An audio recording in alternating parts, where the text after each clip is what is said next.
The man who discovered the limits of reason, Immanuel Kant. Long before Immanuel Kant walked the quiet streets of Königsberg, Plato asked a question that still echoes today. What if the reality we see is only a shadow on the wall, a dim reflection of a greater truth? In Plato's cave, prisoners mistake shadows for reality, and only a few escape to glimpse the sun. Kant inherited this question centuries later, not to escape the cave, but to understand its walls. He would ask, even if we leave the shadows behind, can we ever truly see the world as it is? Kant was born in 1724 in Königsberg, a bustling Prussian city. His family was modest, his father a harness maker, his mother deeply pious.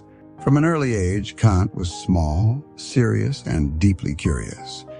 Books became his window to the universe.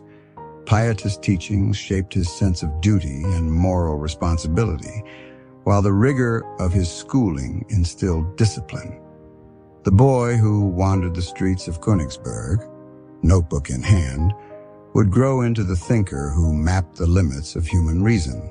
Kant studied mathematics, physics, and philosophy, influenced by the work of Leibniz and Wolff.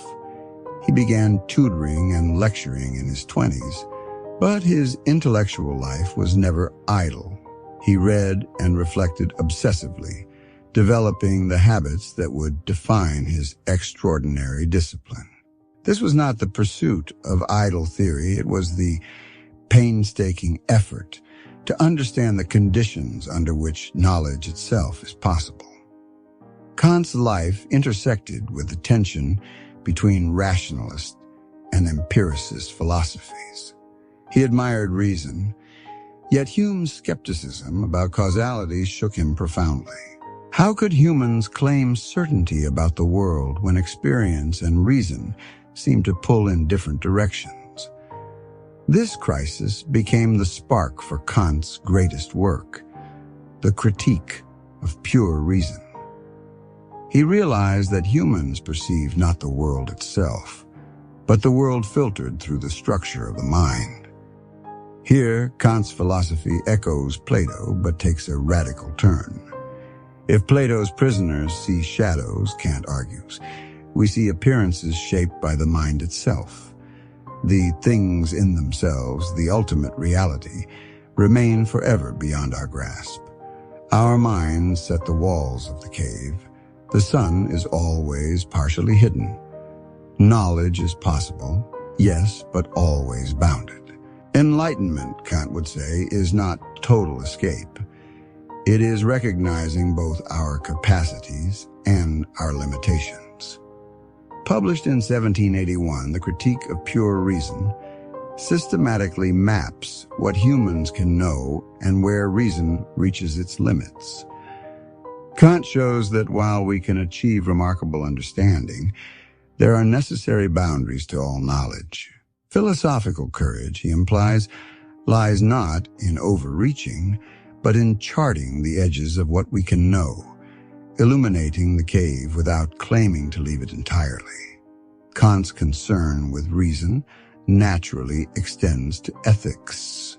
The categorical imperative, his principle of universal moral law, insists that humans act from duty, respecting the intrinsic dignity of every person. Knowledge and morality are intertwined. As Plato suggested, enlightenment carries responsibility.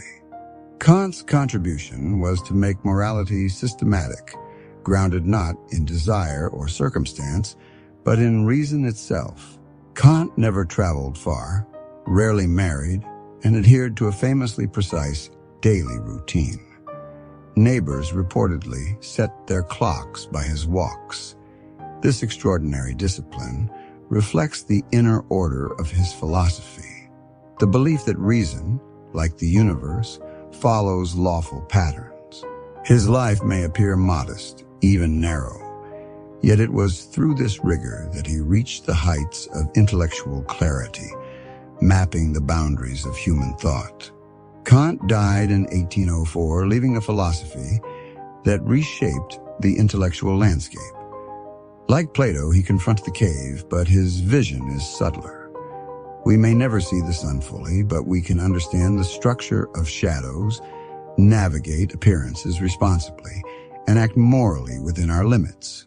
He bridged rationalism and empiricism, inspired generations, and offered a modern map of Plato's cave world in which knowledge is possible, but always partial, disciplined, and profoundly human.